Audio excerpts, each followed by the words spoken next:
আসসালামু আলাইকুম, কেমন আছেন আপনারা সবাই? Welcome to my YouTube channel the kitchen life of Fariha. আজকে আমি আপনাদের তৈরি করে দেখাবো ডুমুর ভাজি রেসিপি। এই ডুমুর ফল কিন্তু খুবই উপকারী একটি খাবার। এতে রয়েছে প্রচুর পরিমাণে আয়রন ও অ্যান্টিঅক্সিডেন্ট, যা শরীরের রক্ত স্বল্পতা কমায় এবং রোগ প্রতিরোধ ক্ষমতা বৃদ্ধি করে। তো প্রথমেই আমি ডুমুরগুলোকে চিকন করে কেটে নিয়েছি। আমি আজকে ডুমুরের ভাজি করব। আপনারা চাইলে ভাজি, ভর্তা, সবজি যে কোনোভাবে এই ডুমুর খেতে পারেন। এটা কিন্তু খুবই উপকারী একটি সবজি। এখন ডুমুরগুলোকে খুব ভালোভাবে ধুয়ে পরিষ্কার করে নিব।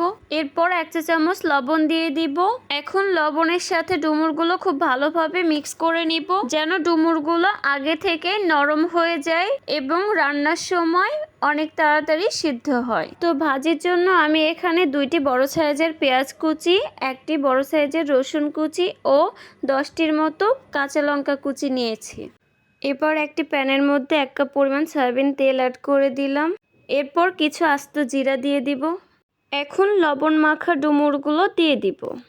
এরপর দিয়ে দিব 2টো পেঁয়াজ কুচি, দিয়ে দেব 10টি কাঁচা লঙ্কা কুচি, 1টি রসুন কুচি দিয়ে দিব।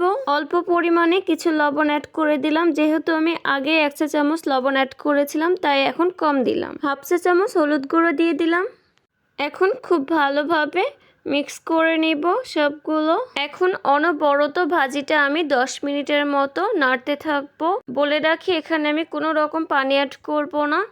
10 মিনিট নাড়তে নাড়তে ভাজিটা হয়ে গিয়েছে। দেখুন, আমি চুলা থেকে নামিয়ে নেব।